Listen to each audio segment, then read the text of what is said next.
another episode of the podcast. If you're new, hi, my name is Becca, and nearly 5 years ago, I had a serious road traffic accident where I nearly lost my life, and 2.5 years and a whole lot of blood, sweat, and tears into saving my right leg. I later had amputated. That's not even a word! Wow. Amputated above the knee in August of 2022. Can tell this is going to be fun today with my words, and my brows are giving something today, not sure what, but we're here. I had 2 Lazaroff frames on my leg, and if you want to hear more about that whole journey of recovery, I would suggest listening to maybe the first 10 or so episodes of the podcast, and it will explain all of the drama and all of the things I tried to do in my recovery. When I had my frames on, the first one, I really thought that it would just come off and I would have a few months of physio and I would slot right back into my job as a mental health nurse working in an admissions ward. Wrong! I had 12 months really to recover and go back to my job, and I initially was told that I might not walk for 6 months initially, but within 3 months I was up walking and discharged home. 6 months came around and it did look like it had healed. Due to the ongoing global pandemic, wait times on the NHS to have my frame removed, it was double the time that I had already been in the frame, and therefore I went private because my surgeon also works in the private sector as well as the NHS. The reason I am giving some of this backstory today that some of you might be well familiar with, I had a raging bone infection that had been held in my bone when I had the frame on, and it just ran like wild in my leg when the frame came off. I had another Lazaroff frame put on where I then had pieces of my bone broken. I moved parts of the frame and I grew 3 new pieces of bone in my leg. How the fuck did I survive that? With my leg fused, this was the point where grief hit me really hard and I had to accept that life was never going to go back to how it was. I didn't know how I would get in a car with a fused leg as a passenger, never mind actually driving. I'd read up about flying because it was my dream to go to New Zealand, and I was seeing things from airlines that I would have to buy 3 seats so that I could sit across it with my leg up, which meant it was going to be 3 times the price of me to travel somewhere because of something that I didn't ask for. That didn't feel fair. I didn't know what life would look like, and the time with the frame on was probably the worst time in my recovery. I couldn't move about a lot. My wheelchair was uncomfortable and I had no access to a shower for 2.5 years. I washed my hair in the kitchen sink, and because of the pandemic, other than my carers and visits from family once a week, I was alone. And I have been a bit apprehensive about sharing some things in my recovery because I don't want to be seen as ungrateful for the support that I did receive. But the more I accept and embrace my disability, I realise how hard it has been because of being treated like my disability was a burden, and sometimes those reactions aren't intentional, but they have a massive impact on my psychology. And before my accident, I already felt like I was a burden, so it had been really heightened. And I know that this is the introduction, and I'll probably have some kind of title and also a pretty little thumbnail to tell you what this episode is about, but after 5 minutes, I was going to say 5 years after 5 minutes of rambling on about that. The point is, today I am going to talk about my very recent road trip that I took around the west of Scotland. Had some meltdowns about inaccessibility, but still trying to make it work even if it's not accessible, and kind of trying to think about some of the experiences that it has had on me and question my worth whilst living in a disabled body. This is something that I want to dive into kind of more on the next episode, because when I was doing my notes for this, I realised how much I really had to say about the road trip because I had so much fun. But in spending time with people who accept me as a whole, disability included, it does make me realise a lot of things that have kind of got under my skin and made me question myself and not really understand it. And it is scary talking about that sometimes, because it is not even intentional. Where like people say things thinking they're trying to help, and they're not inside of your brain. They don't know the thought processes that you've gone through to get to this point, where it then does feel like a bit of a kick, even if they meant it to feel like a hug. And I don't really know if that makes sense, but it will in the next episode, because this episode is about my little west of Scotland road trip. So I guess the point that I'm making with this very long intro is that I hope if you're somebody who listens to the podcast and you're not disabled, you have a bit more of an understanding how some things can play on a disabled person's mind. And I am obviously going to say that this mostly is my experience, but it is coming from a disabled person. And if there are people you support or love in your life that are also disabled, maybe it'll help you come up with some questions to also understand the things that go on in their minds. However, before I get into talking about the road trip, the good and the bad, if you're new and you enjoy this content, please hit subscribe on YouTube and like on audio platforms. If you want to follow me on social media, you can find me on TikTok and Instagram at Chronicles Pod. I have posted some photos from the road trip already. I am hopefully going to post some more. There will be some in the YouTube video as well of things that I'm talking about, so you can also kind of see what I was seeing. However, it's more beautiful in person. Photos do not do it justice, and I used to kind of think that when I was hill walking, that everywhere around me just looked so breathtaking, and I would take a photo and it was just, yeah, it was nice to remember it, but it doesn't beat the feeling of actually being there. However, this intro has already been long enough with me yapping on about what this episode is about, so I am going to get straight into it.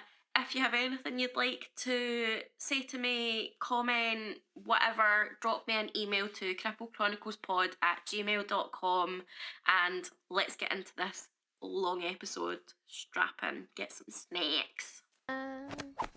Cupcake? I have just noticed that Simba's all cozied in his wee house underneath my desk, which is cute. So we also have Simba here today, but he's not on screen. You might see him wandering about in the background sometimes. But the first part of this episode, I wanted to maybe think about planning things whilst disabled. I have mentioned a few times in recent episodes about my level of planning about things. I feel like I have to have a plan even when I'm being spontaneous, which I feel like kind of goes against being spontaneous. And realistically, I end up not properly planning, and when disabled, that can end up being an absolute shit show. I sometimes, although I have a plan thoroughly, I am human and I make a mistake. Pardon me. And I obviously burp a lot as well, if you've not noticed through these episodes. But on this trip, I made a few mistakes. Firstly, I didn't go on my own.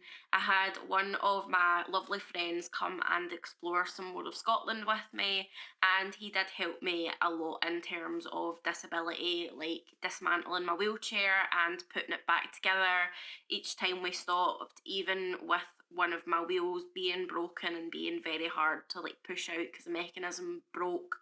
And with the car being packed because we were camping in it, it was all very specific how we had it in. And I guess I'm going to discuss more about that help in this episode and in the next one, because I do want to think about it as I would have seen these things as being small things before, but looking back on my trip without him doing those things, I really would have struggled a lot more, and for no reason other than to be stubbornly independent and not have to ask for help. And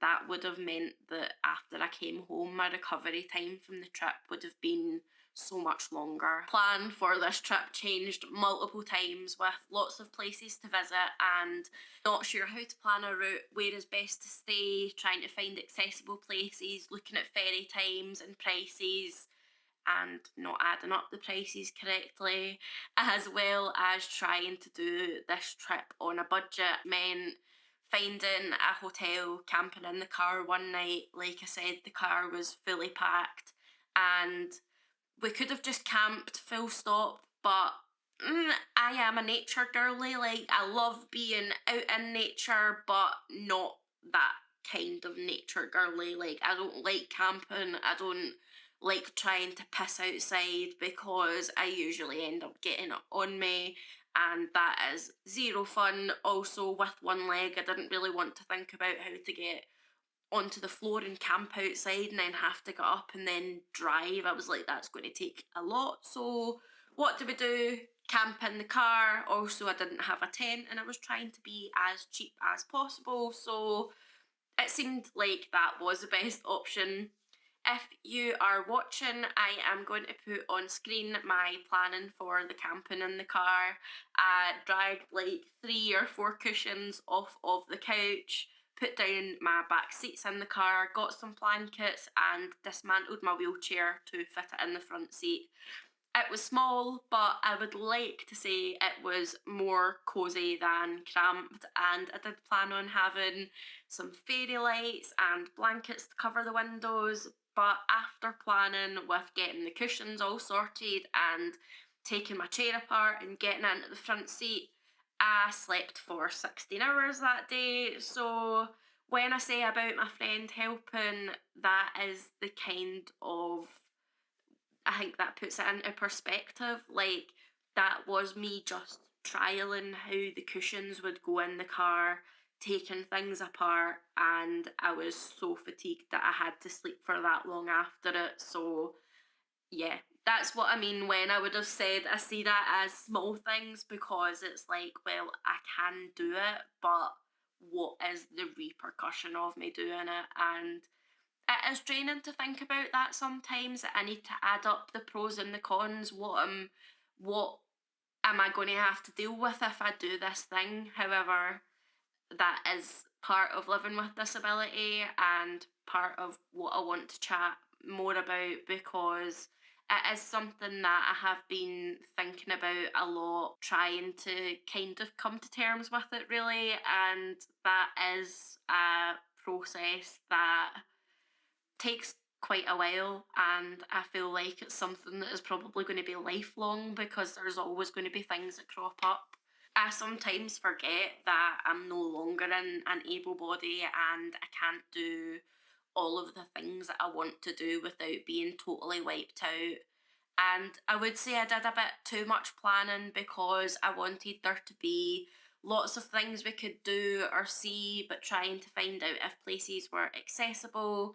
And unfortunately, there were a lot of places that were listed as being accessible, and it turned out they were not. For example, one restaurant we went to was listed as being accessible, however, they had a step outside, and then, yeah, there was a takeaway up one step and they had a disabled toilet, but we wanted to actually sit in and eat something, and that we couldn't do that because the restaurant was up another flight of stairs, which I'm like, that's not being accessible. pardon me, a lot of places would say it was an easy walk, but then realising the path is not very well maintained or has extremely steep gradients or large stones which are not very friendly to the very small wheels at the front of a wheelchair. It would be great if I had an attachment to add a third wheel on at the front of my wheelchair. However, right now I don't have the money to do that, so I need to kind of try and work with what I have got. I am going to go into all of these things where these problems cropped up. So I don't know, maybe if other people are wanting to visit, these are things that maybe come into your head when you're planning. Because as much as I try to plan and think about things, you don't really know until you get there. I overestimated the amount of things that we would be able to do, and in turn, the trip ended up taking different shape than what I originally planned, but in a good way, because if it didn't change, then I would have totally ruined myself if we tried to do it all. And sometimes it does make me a little sad that I think I'm a lot more capable than I am, and accepting that I can't do all of the things even if I want to do them is hard. My disability is dynamic, and some days I can do more than others, but I also need to think about how much moving I'm doing, how much energy I'm going to have throughout the days, and sometimes I misjudge it and think that I have more in the tank than I do. And I guess that's another positive of going with someone who is accepting of that and checking in that I'm coping okay, and not being too disappointed when we couldn't do things because I was getting sore or tired or hungry. And I mention this because it is definitely something that comes into play on day one. We left very early in the morning and headed towards Largs with the plan of the night to stay in a hotel in Rossi on the Isle of Bute. Look at me getting better with transitioning and then taking notice to it and making it not as much of a good transition, but whatever. I'm going to toot my horn when I get the chance. But I am going to add in some photos whilst I'm editing this for the episode on YouTube. I will also have some more posts going on Instagram with some beautiful pictures of the west coast of Scotland. But as well as that, I get to be a little bit geeky with some of the information that I know about Scotland and some new things that I learned whilst being on this trip. I may have been told this information before in my life, but trauma has created a lot of blank space in my memories. And a lot of the time, when I go to places that I have been before, they look totally new to me, or I guess less frightening than they did before. So, our first stop was in Largs, which is a little town off of the Firth of Clyde, and the original name translated into the slopes in Gaelic. It is the home to Vikingar, which was our first stop as of the morning, as the town has a history of battles. So, whilst you're looking out at the water and enjoying the views, just imagine it once hosted some fierce Norse warriors. Today, mostly it is seagulls and tourists, but there is a massive Viking statue just in case you forget the history like I had. I say that because in primary school we actually visited Vikingar on a school trip, and when I was younger I remember it being so much larger, but then again the main thing I remember from that trip was dressing up in chainmail and the helmets, which they still let you do today. So this time I actually got to go back and take in the information that they were telling us. It was so interesting to hear about how Vikings lived in their longhouses, what their job roles were in the community, and how they ended up coming to Scotland and tried to take it over. It was in that I learned Alba, which you can sometimes hear Scotland being called, and when you drive into Scotland from England, on the Welcome to Scotland road sign, it also says Welcome to Alba. However, that came about when the Scots and the Vikings were trying to live in harmony, or that's what I took from our tour guide. If there's anything about the Vikings in Scotland that you want to share, head to the comments and geek out, because I'm sure it won't only be me that finds that interesting. At the end of the tour, there was a video shown about the Battle of Largs, and I also learned that the Vikings stormed the area that I grew up in as they made their way up the River Clyde.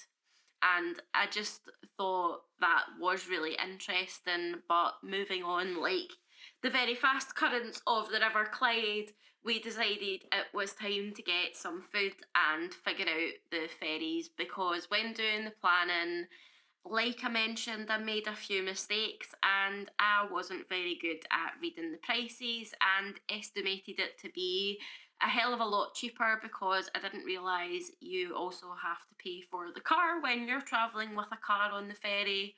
Obviously, when I say it like that, it sounds very self explanatory. I didn't really consider that, and I was like thinking it was going to be a hell of a lot cheaper than it actually was. I also didn't realise that there was a summer timetable and a winter timetable, and it had literally just changed over the week before.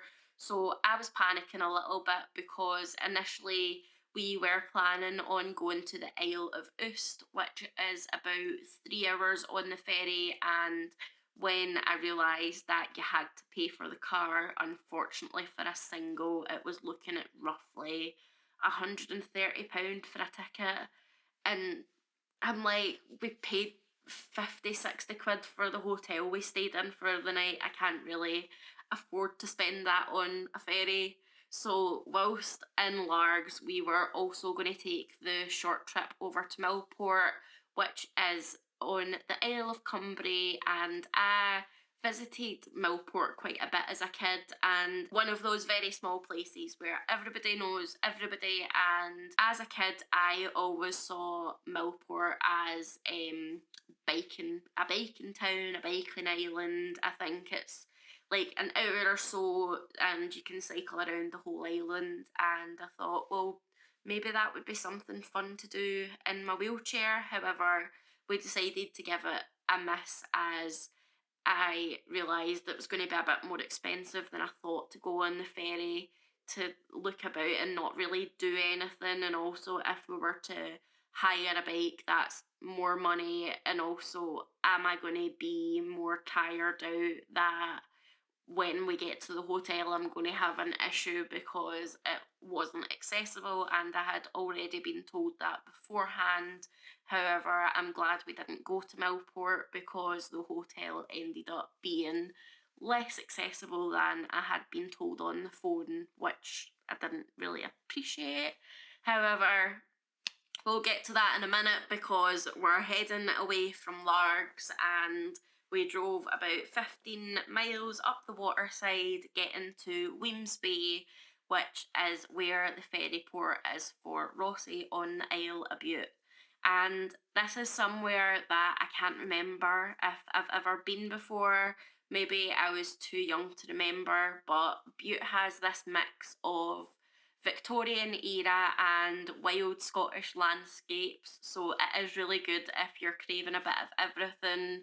Rossi Castle is literally right there when you get off the ferry. Everything is pretty much right there, giving you instant look at some historic vibes. We actually took a bit of a look round the castle, which when you live in or you have visited parts of Scotland or even visited castle ruins in other places, you may know that these places aren't the most accessible.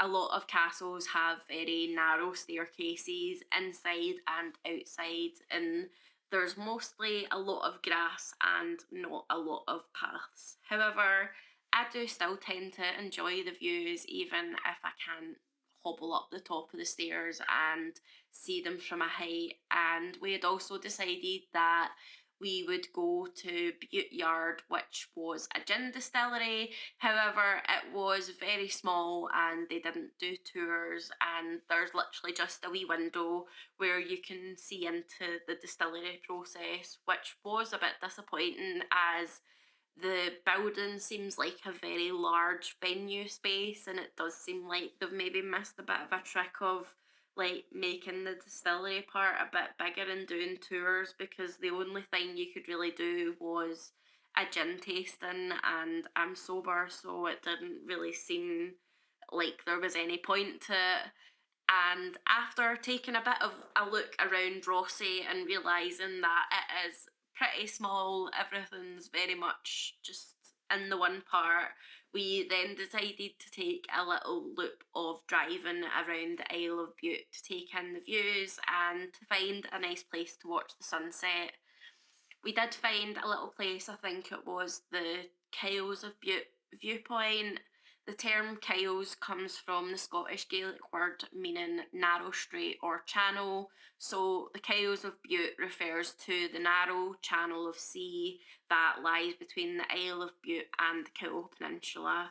The Cowal Peninsula is Loch Fyne, the Firth of Clyde. It's known for its rolling hills, lochs, and dense forests. And it is really kind of an escape into nature. A lot of the times driving, it was just going through so many different looking places, and it was just stunning. It was nice to sit in the car and chat and relax whilst the sun was setting behind one of these rolling hills, and I think we were in the perfect place for watching the sunset as it does face west. There wasn't a massive amount of clouds, so it was a nice final activity before grabbing some dinner and heading to our hotel for the night. Other than the ferry, when we were going to Bute, it didn't have the lift working, so I couldn't get out of the car and I felt a bit motion sick, and I could see us, like, I couldn't see us moving, I could just like see the sky, and I was trying to figure it out from like the buildings behind, but then I realised we were moving because I could feel it, and then I went on my phone and I was like, damn, we're almost halfway there. Anyway, this is where I'm getting into talking a bit more about the accessibility of the hotel, because it said online it was wheelchair accessible. However, when I started to look at photos, I was realising a lot of stairs. So I'd messaged them just to say I was a wheelchair user, and I ended up getting a phone call from the manager who had told me that they do have a ramp. However, the gradient guidelines have changed and the ramp is no longer safe to use. They do have roughly 8 stairs to get into the hotel, and I said I'm fine getting up steps to get in. It's just I don't really want to have to navigate stairs when I'm inside. So just making sure that like your lifts are working and stuff. And he said, yep, that's totally fine. I'll make sure that you also have a room that has a walk-in shower. When we got there, there was probably 10 to 12 stairs outside, which I hopped up. My friend had went and kind of checked us in, and it turned out to get to the room, there was another 4 steps in the hallway after coming out of the lift, or we would be put in a room that like we hadn't booked. And when we got there, it was not a walk-in shower. The the bathroom wasn't even wide enough for me to get my 14-inch manual chair through it, which is not even the average size for a wheelchair. So I had to kind of hop about when I was in the room and needing the toilet, and this was quite disappointing when it comes to planning for a trip. I did actually leave a review after booking it because, like I'd mentioned previously, living with a disability and planning things, I take things into getting upstairs into account when I am planning and deciding on the activities that I'm doing for the day and working around it. However, this was downplayed the amount of stairs that I had to hop up, which then meant that it came to me exerting more energy than I should have had to. However, the bed was pretty comfortable, and we were up the next morning. We were up early the next morning, and although I had to navigate more stairs than anticipated, going down them was a lot easier and less energy consuming. I did get a bit lost when I was coming to go out of the hotel. I ended up like at the restaurant part, and I was like, "Can you tell me where the exit is, please?" And the woman was like, "The ramp." And I was like, "No, the stairs." She was like, "Oh, thank goodness." I was going to say, "Please don't go down that ramp because it'll be slippy." And I was like, "Well, no wonder I've been told not to use it." However, now going on to day 2 of the trip, which was from Bute to Fort William. This was probably the same amount of time driving as the first day, but more miles to cover. I don't know why I said to Fort William. We didn't finish in Fort William. We were driving from Bute to Skye. We set off from our hotel on the Isle of Bute and headed towards the other ferry port on Bute that isn't Rossi. I think it's like Boysdale or something like that. For some reason, I think it starts with a B, but I can't quite remember what it is. However, I do know that that ferry goes to Collintrive and back onto the mainland in only 5 minutes compared to the 40 minutes that it took us from getting to Largs to Rossi. I don't know why I said to instead of from Largs to Rossi, but anyway, I think we stopped at a shop and grabbed some food and some caffeine for me, because I was going to say about stopping for breakfast, but I'm like, we already stopped and picked something up. We drove from Collintrive, and our first stop was at the Rest and Be Thankful on the A83, somewhere that I know very well because as a kid I used to have a caravan up at Drumsiny Holiday Park, and I just always used to think that it was so pretty, even though it can be very temperamental in terms of landslides. And to juice this, the engineers have installed netting, which whenever we were driving past hills with netting on, I was calling them hill condoms because I just feel like that's what it looks like.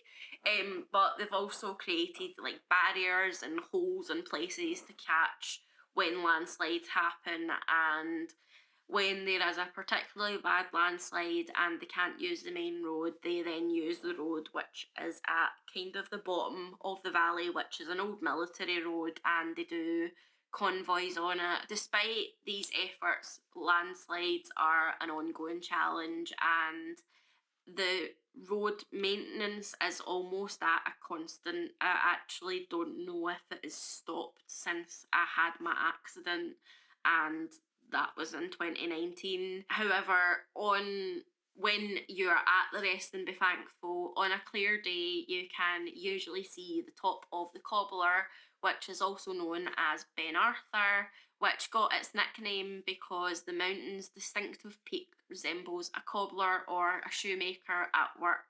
If you look closely from certain angles, the rock formations look like somebody bent over as if repairing a shoe.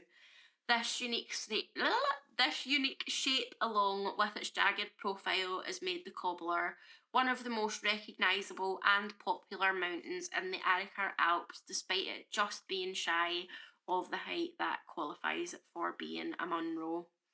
After stopping at the Rest and Be Thankful, taking in the views and taking a few photos, we headed up to Inverary, where we were just going to stop for some lunch. But it ended up being a bit too early on in the day, so we thought we would have a look around Inverary Jail. Unfortunately, it is an old building which they can install lifts in apparently, and there has been zero effort to install anything like a chair lift so that wheelchair users can take in the full experience. The woman on the desk did say that there are some spaces outside that we can go and look at. However, it wasn't worth paying the £15 entry fee to not be able to see half of what is there because it's inaccessible. And it was a bit gutting because it was something that I had done as a kid, and like I mentioned earlier, with trauma, sometimes things are cloudy or they're more scary than they actually appear to be. And I guess that was something where I was like, oh, maybe I could do something that I used to do as a kid. And it is quite disappointing when these places aren't accessible and don't really make an effort to be inclusive. And I do understand with historic buildings that can be more difficult, but I don't understand why you can't put a stair lift in. And I'm kind of going to get to that because we decided that we would just continue driving up to Fort William and we would try and find somewhere for some food. The road to Fort William, the road to Fort William includes driving through Glencoe and taking a little pit stop at the Three Sisters viewpoint. As you drive through Glencoe, the Three Sisters are there, proud as anything.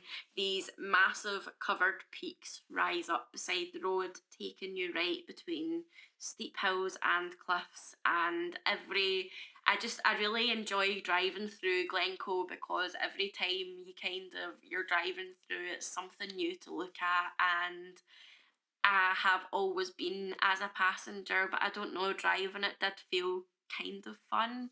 And like doing it myself knows that like I can pull over and I can stop and I can have a minute to look around and take everything in, and it's nicer than like say being on a coach tour where you're having to be on the coach's time and you've got a few minutes to get off here and have a look and then you need to get back on, and then even then if you're sitting further back on the coach you don't get the full view out of the front, so it's like you're missing 75% of it. But I am thinking at some point I would like to go on some kind of like disabled people's trip, wheelchair users trip, but to be honest I think that would be more outside of the UK, but it's something where I think that it would be good to try and involve myself in the disabled community a bit and meet new people and expand my world. However, back to the road trip, the first place that we had tried when we got to Fort William, although on Google it was listed as being wheelchair accessible, there was a step outside and then more stairs on the inside. We ended up heading into an Indian restaurant where I really enjoyed my meal, to be honest, but unfortunately the toilets were up 3 or 4 stairs, and I had a look and it said the public toilets were kind of right next to where we were headed, and this is where I met another hurdle, one on my part and one on the council, because when we got to the public toilets it required a radar key, and a radar key is a scheme which is in the UK which is supposed to make disabled bathrooms less easy to vandalise or misuse. However, I could not for the life of me find my radar key, and it was really frustrating me because I swear I could have seen it being in the door pocket in my car and it wasn't there, and I was so sure I'd put it there because I kept forgetting it. However, it turned out when I got home it was in my bag the whole time because I'd started taking it out of the car because I would get to a toilet and realise I didn't have my key on me. So even with my radar key, I wouldn't have been able to access this toilet because there was a padlock put on it. And I had said to my friend that I just wanted to go back to the car because I could feel myself starting to get really frustrated and upset, and I really felt like I could feel a meltdown coming. He offered to go down to where the car was parked and have a look for my radar key, but we couldn't find it. And as soon as I sat in the driver's seat, I just burst into tears because I really needed the toilet. We even tried to go into a Tesco to find a toilet, and it was like a smaller shop where they didn't have one, and it just felt like another knock, and it ended up me bursting into tears.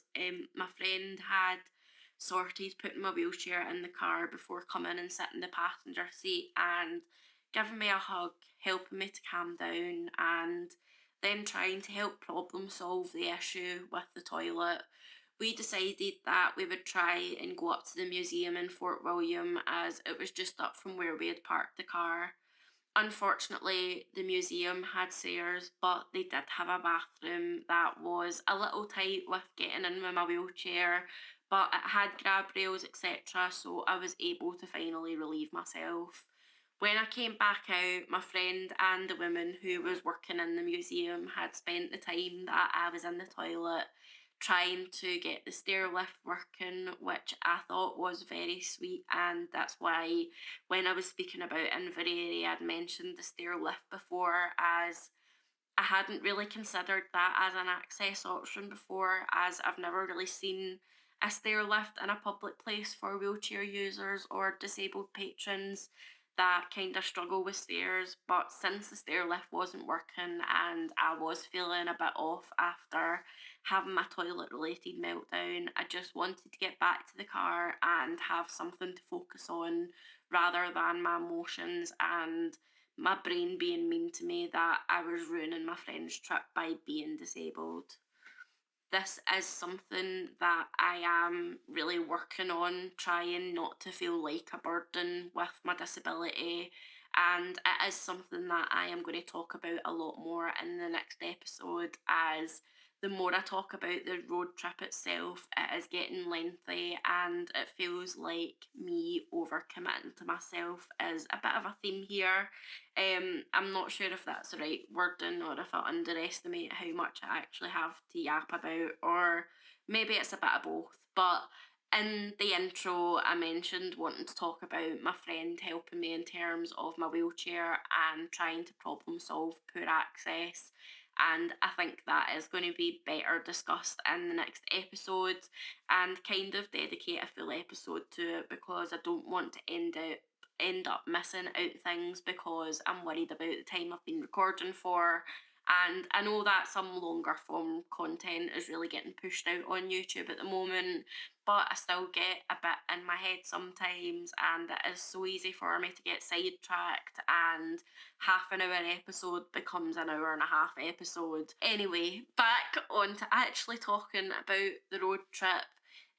We left Fort William after my meltdown and we were going to stop by the Glenfinnan Viaduct, which is the iconic viaduct that the Jacobite Harry Potter train goes over, and we were running a bit behind of where I wanted to be for the time of the day and how much driving still had to be done to get to the Isle of Skye.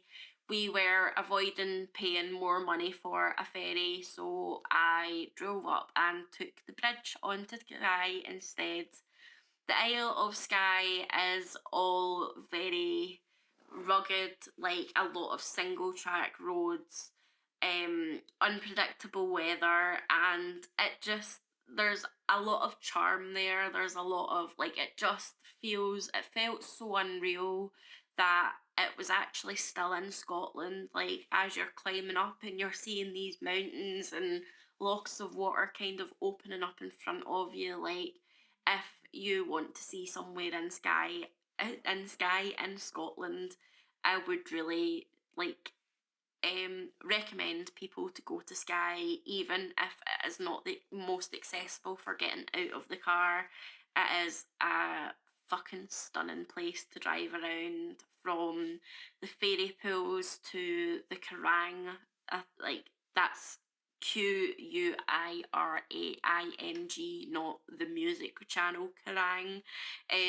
But we drove past that, and I'm going to kind of get more into day three and going round Skye and the kind of things that we try to do and some accessibility issues.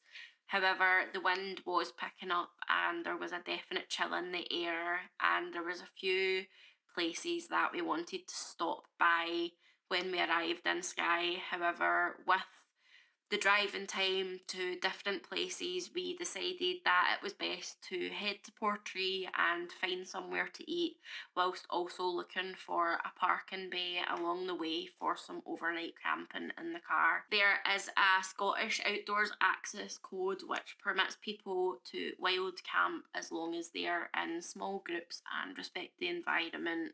Usually, if camping in a car or a camper van, it is good to find a campsite or somewhere that has specific plots to park. especially in peak times, as Skye can become very overcrowded and overpopulated. However, you are permitted to camp in your car as long as you're not blocking passing places and you are far enough away from the road where it is not dangerous. Whilst driving to Portree, we kept our eyes open and pointed out all of the large parking bays that weren't on single track roads, and saw ones that had cuts in that were not just on the edge of the road, kind of almost so like the parking place was a lane or two away from the side of the road where cars are passing. We found a spot that had a trucker in it. When we arrived later on, I was very cautious to be turning off the lights when we were trying to set up the car because I wasn't wanting to disturb him. However, when we were driving back on that road to go home, probably about 18 hours later, the van was, well, the van, it was a lorry, was still parked there in the same place. So maybe there was nobody in it, but who knows? I was trying to be respectful. Anyway, before we actually get to camping in the car, we had to get some food, which I mentioned in the intro, as we tried to go to a noodle place that was listed as being wheelchair accessible on Google, and it was not. The restaurant was up a flight of stairs, and yes, the takeaway had a disabled toilet in it, but it also had a step, and it wasn't just a small step that you can just pop yourself up easily. It would have probably taken a lot of effort. So we then were trying to figure out somewhere else to go, as a lot of places were quite fancy, meaning that they were pricey, and I'm not really somebody for fancy food. Like, very plain Jane, sensory overload. Don't like too many textures or weird tasting foods. So after doing a bit of a loop and trying to find somewhere to go eat that wasn't going to rob us of all of our cash, we ended up going into the place where I had parked the car. We didn't even really notice what it was. Thought it was a lot more fancy, but it was like pub food. It was actually really quite tasty, but there was a bit of a wait, and we ended up having to share a table with somebody because it was going to be an even longer wait. And I think we had just got there in time for ordering food, so I'm glad we kind of agreed to sharing a table, or else we might have ended up having to find somewhere else to eat, which kind of going on 8:30, 9 o'clock at night would have been very difficult. And sitting sharing a table with somebody wasn't really that bad because we had like a few chairs in between us, so it wasn't really like they were listening into conversations or anything. And I know on a basis anyway, like my ears tune into everything around me, so I'm like, I could probably hear a conversation when somebody is at another table and they can probably hear mine. So like, whatever, I have been chatting on so much that my voice is still my voice is starting to go. However, I got some chips, cheese, and bacon from this place, which was actually quite tasty, apart from like the fatty bits of bacon that made me want to throw up. But I just was like putting them at the side of the bowl. When we were finished with our food, we headed back to the parking place off the side of the road with our truck buddy that I mentioned. Before leaving, I had taken cushions off my couch, which, like I said, I had trialled putting them in the car and seeing how it was. So I got to sit pretty and let my friend set up the back of the car and figure out how to cover the windows with the blankets that I'd brought. However, also knowing that I had forgot the other ones, and I was so frustrated because I had them sitting ready to go and I'd left them, and I had like an over sheet for a bed, and I'd taken that out because I was like, wow, that's big. That will like cover a few windows and give us some privacy. So, or like also block out the light so there's not people driving past and we're getting woken up and blinded by headlights. However, I'd forgot that some of the blankets were a bit thick. We did end up figuring a way to kind of jam it in the door. It was sorted. There was a bit of a draft. Locked the car when we slept, and we kind of just got cosy and watched Two Broke Girls, and I was out like a light. I think I maybe watched 5 minutes of Two Broke Girls, and that was it. And I think he probably watched about 4 or 5 whilst I was sleeping next to him. However, I then woke up with him snoring like fuck, and I was so disorientated. It must have been like 2, 3 o'clock in the morning. And I don't know if anybody has ever really had this before. You see something and your brain convinces you that it's something totally different.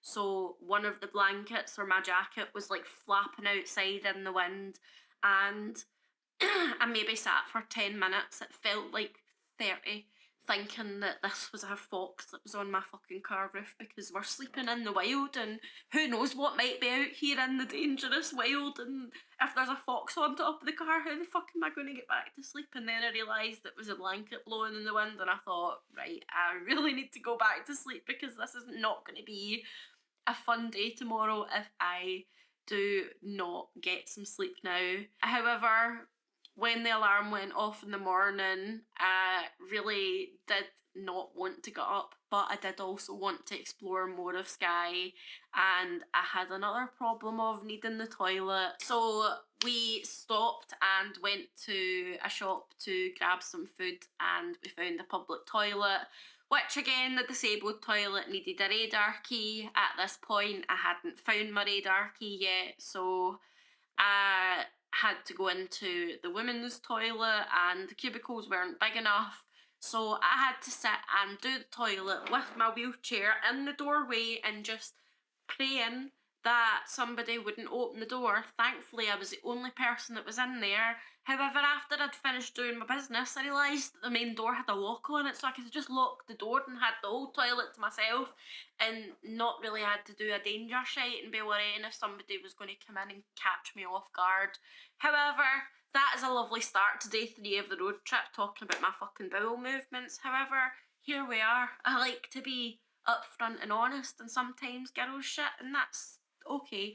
Anyway, what the fuck am I talking about? After doing the toilet, we started to drive around the Isle of Skye and take in the lovely scenery. Again, I underestimated the amount of driving that it would take to drive around Skye and then also drive home. There was a bit of a plan to go to Glenfinnan because we missed it the day before, and kind of round about October the Jacobite goes over the viaduct, so I was like, oh, if we can make it at this time we can see the train and it'll be great. However, by the time we had saw all of the things we want to see, by the time we got to the viaduct the sun would have set, and I don't really know if we would have been able to see anything. And I'm glad we didn't go, because the route that I took to drive home, there ended up being a closure, and Waze didn't update it for me, so we got under an hour and I was buzzing probably about 40 minutes till we get home, and then there's a diversion sign saying that the road's shut. There's people going in front of me, and I'm thinking this is bullshit, and then I get there and I need to basically already turn back, so then it adds like an hour back onto the time, which was not fun. I ended up driving for 10.5 hours on day 3. What was seen during those 10.5 hours before I get far too ahead of myself? The first stop we made was at Lelt Falls, or Lelt Falls, and then further up there is Kilt Rock, and I would definitely say that Lelt Falls was the better waterfall. They did have one of the gates that you see in, like, when you're out hiking and stuff like that, when you're going onto farmland, like cow gates or whatever they're called, I don't know, like walking gates. But I didn't want to have to try and manoeuvre my wheelchair over it, so I just took a little hop and went and saw the waterfall. And it was so windy, it was freezing. I actually couldn't wait to get back into the car. And then when we stopped at Kilt Falls, or Kilt Rock, I just let my friend get out and have a walk around, because there was a coach full of people and it was starting to rain. And I just kind of wanted to get my heat up, to be honest. The main places that I wanted to see in Skye were the Fairy Glen and the Fairy Pools. Before getting there, we stopped off somewhere else, but I have totally forgot where it was.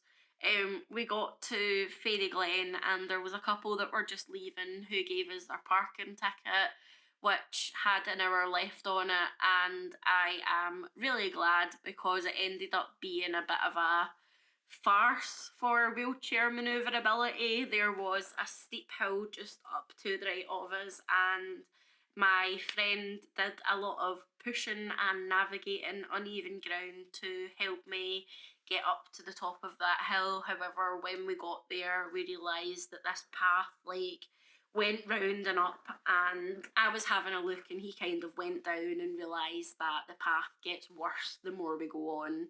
So I just kind of sat and took in these views from the top of this little hill, and then we went back down and got into the car, and I decided to take like a drive up and see if we could actually see anything more at Fairy Glen. However, it was just more of the walk, and I realised that it was quite a long distance, so I'm glad that we didn't try to do all of that. However, it's definitely somewhere that I want to go back to when I've got my prosthetic and I am comfortable walking with it, because I think that'll give me some good experience for tackling that Munro I want to do.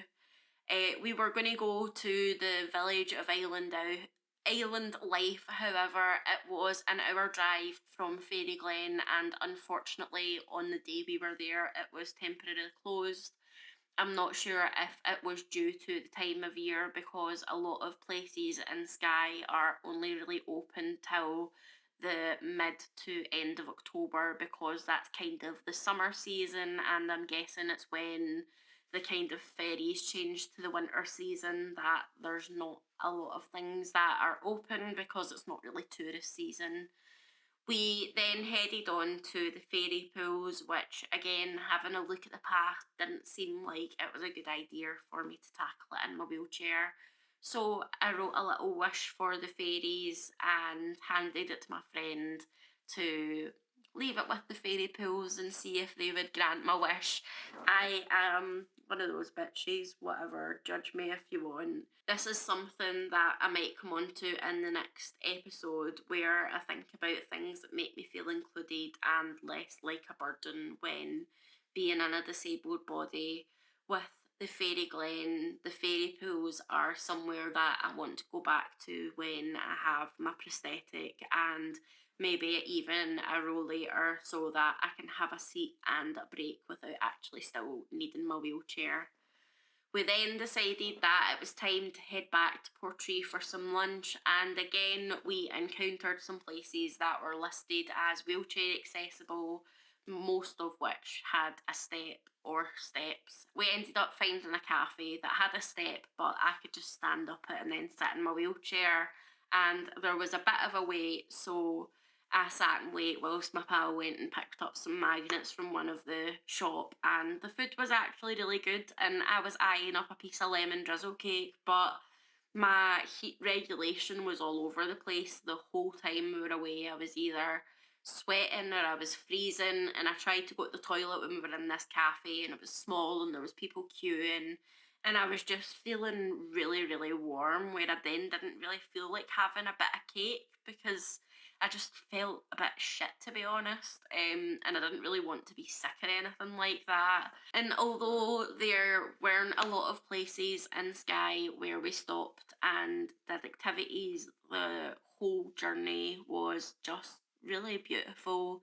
Driving, I just kept saying, oh wow, every time there was something I found pretty, and damn, I said it a lot.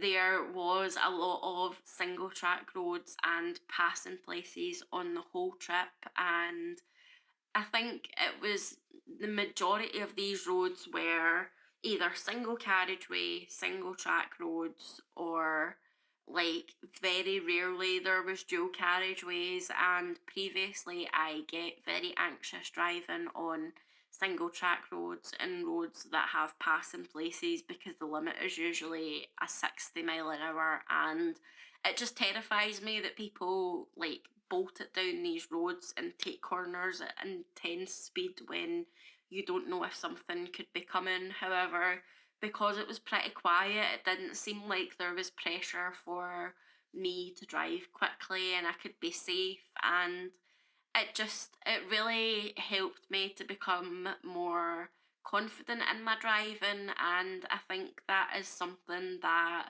I have really realised kind of getting into my car. I did have a lot of doubts about myself, and I had a lot of doubts that people that I would spend time with and kind of go out in my car, they would feel anxious because of my previous accident and feel like I'm not as competent at driving. But it turns out that that's not really the case, and that's actually really nice, to be honest. So I put on a playlist that was both a mix of our music tastes, and we played some Country Roads, Take Me Home, and Caledonia, which, if you are not familiar with these songs, go and look them up when I'm done yapping, which will be really soon. I promise. I am just getting to the closing of this episode. But we had a good time singing, chatting, and taking in the views on the way home before the sunset. And as I was driving, I did really underestimate the amount of driving that I had to do on the final day. Like I said, I ended up driving for around about 10.5 hours, which is probably the longest amount of time that I have driven for in one day, apart from kind of going down to Leeds and back. But even then, when I go down to Leeds and back in a day, it's probably round about 9.5 hours. So even though it was a lot, I really enjoyed it, and I was absolutely shattered when I got home. Simba was very happy that I was back home, even though I promised them I was coming back like any time that I go away, because I still feel bad for having my accident and abandoning them for 3 months, even though I couldn't do anything about it. But it was an early morning the next day to then take my friend home because of the detour and the addition to the time getting back to mine. It was then even more to kind of go drop him off, and he'd said like he would get the train, but then I was like, that feels shit because it's adding like hours more onto your day. So like, I'll get up there early and I'll take you. And then I just had the next 3 full days to rest and recover, because I had driven over or around 700 miles with 25 to 26 hours of driving and a lot of exploring over those 3 days. And although I was tired and run down when I got home, it was so worth it. And it's a learning experience of trying not to pack too much into a short amount of time. But then again, I like to have options of things to do, and sometimes those options go into my brain of wanting to do everything. And I am still on a journey of accepting that my body is not capable of doing everything, even if I want to. Like I said, the next episode I am going to dive into feelings of shame around being disabled, feeling burdensome, and also a bit of background of feeling like a burden and having to be extremely independent before I had my accident. If you have enjoyed this episode of the podcast, subscribe to YouTube if you haven't already, like the podcast on audio platforms, and turn on the notifications to get reminders whenever a new episode is live. If there is anything you want to share with me personally or for me to talk about on the podcast, drop me an email at cripplecroniclespod@gmail.com. If you have been listening along and you would like to see some photos from my trip, please check out Instagram, which is Cripple Chronicles Pod.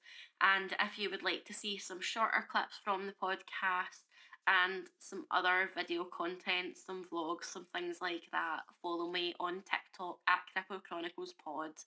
I will be back in 2 weeks' time with the next episode of the podcast.